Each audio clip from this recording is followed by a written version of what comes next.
দীর্ঘ প্রতীক্ষার পর নবম জাতীয় বেতন স্কেল বাস্তবায়নের প্রক্রিয়া এখন চূড়ান্ত পর্যায়ে পৌঁছেছে।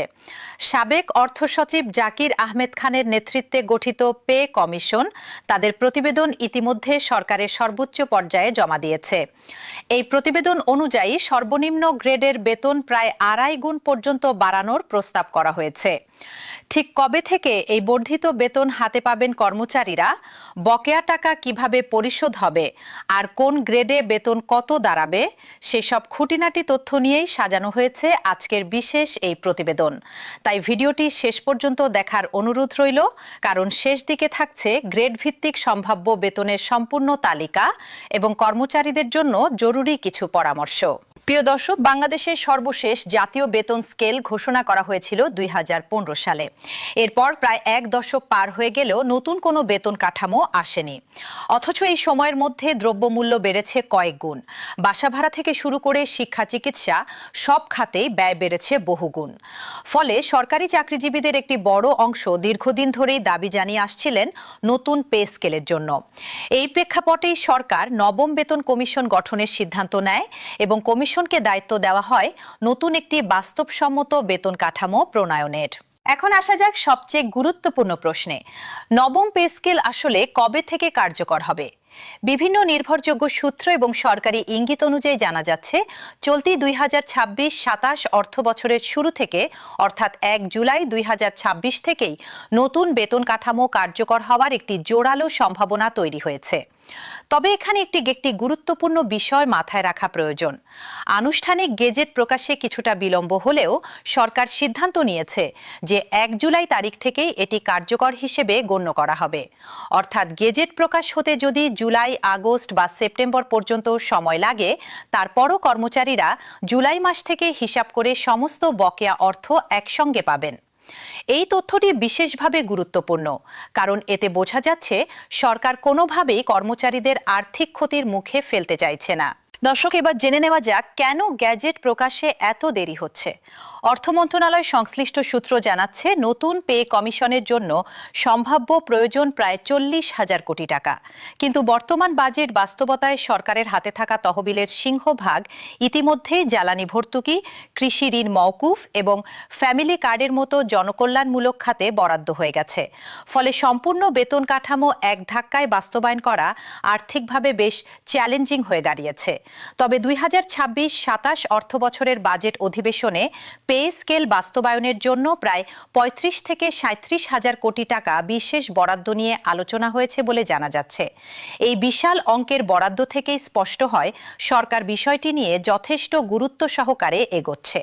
অর্থ উপদেষ্টা এবং সংশ্লিষ্ট মন্ত্রীরা সাম্প্রতিক সময়ে জানিয়েছেন, দেশের সার্বিক অর্থনৈতিক পরিস্থিতি এবং মূল্যস্ফীতির বিষয়টি বিবেচনায় রেখে সম্পূর্ণ বেতন কাঠামো একবারে না দিয়ে ধাপে ধাপে কার্যকর করার সিদ্ধান্ত নেওয়া হতে পারে। সূত্র অনুযায়ী 3টি ধাপে এই বাস্তবায়ন প্রক্রিয়া সম্পন্ন হওয়ার সম্ভাবনা রয়েছে।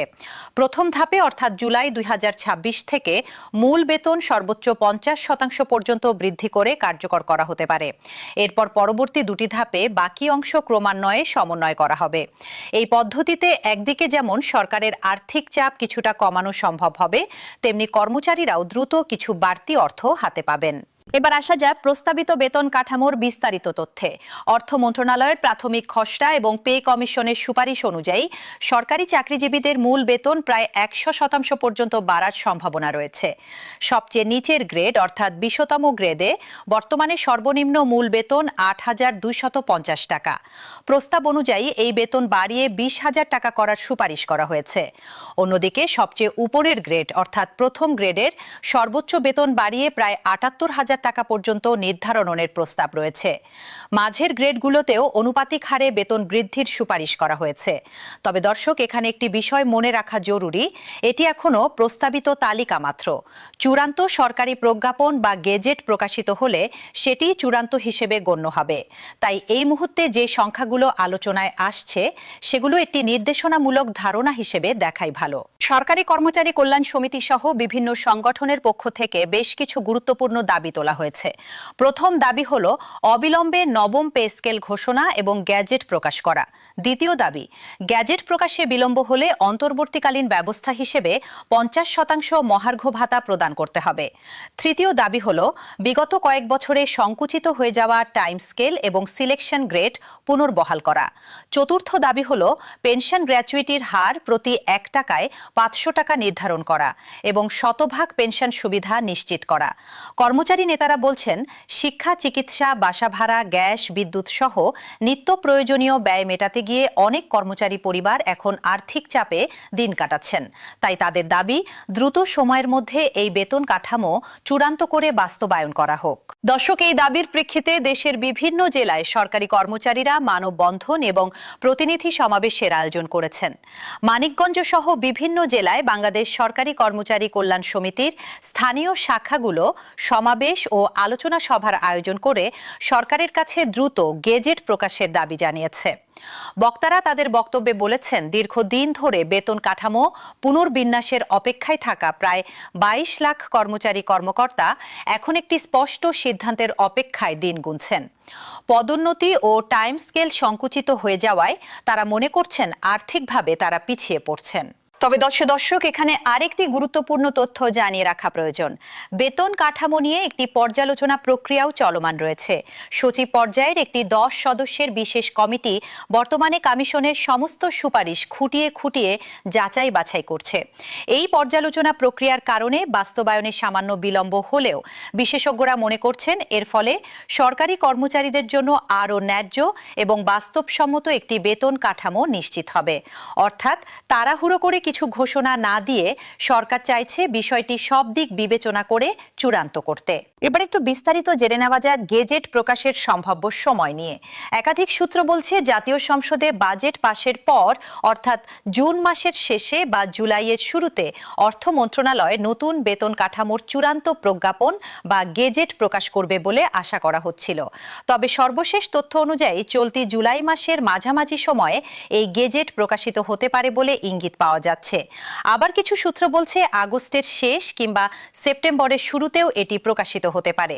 অর্থাৎ সামগ্রিকভাবে দেখা যাচ্ছে সরকার প্রক্রিয়াটি চূড়ান্ত পর্যায়ে নিয়ে গেলেও এখনও নির্দিষ্ট কোনো তারিখ ঘোষণা করেনি।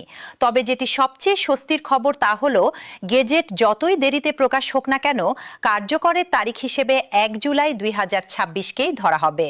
দর্শক, একটি বিষয় নিয়ে অনেকের মনে বিভ্রান্তি রয়েছে। কর্মচারী কল্যাণ সমিতির একাংশ শতভাগ মূল বেতন একবারে বাস্তবায়নের দাবিতে অটল রয়েছে। তাদের বক্তব্য হলো, ধাপে ধাপে বাস্তবায়ন করলে প্রকৃত সুবিধা কর্মচারীদের হাতে পৌঁছাতে অনেক সময় লেগে যাবে। অন্যদিকে সরকারের পক্ষ থেকে বলা হচ্ছে, দেশের সামগ্রিক অর্থনৈতিক সক্ষমতা বিবেচনা না করেই ধাপে ধাপে বাস্তবায়নের পথে হাঁটা হচ্ছে, যাতে রাষ্ট্রীয় কোষাগারে বড় ধরনের চাপ তৈরি না হয়।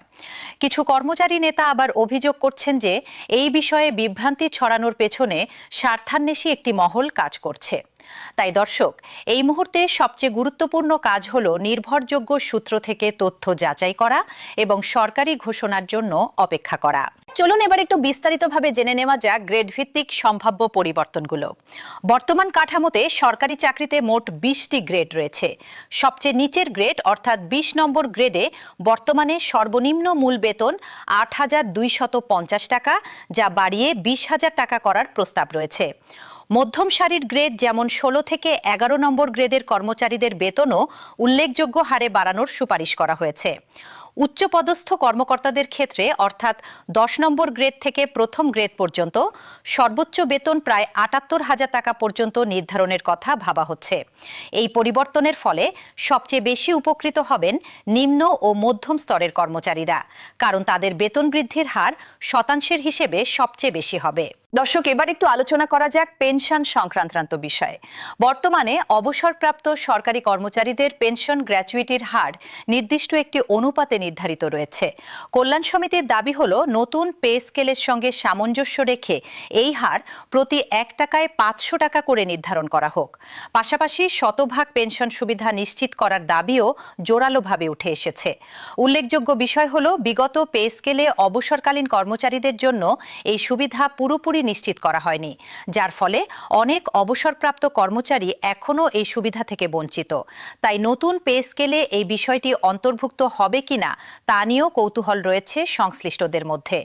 আরেকটি গুরুত্বপূর্ণ বিষয় হল টাইম স্কেল এবং সিলেকশন গ্রেড। বিগত কয়েক বছরে এই দুটি সুবিধা কার্যত সংকুচিত হয়ে পড়েছিল, যার ফলে দীর্ঘদিন একই পদে চাকরি করা সত্ত্বেও অনেক কর্মচারী পদোন্নতি বা বেতন বৃদ্ধির সুবিধা থেকে বঞ্চিত হচ্ছিলেন।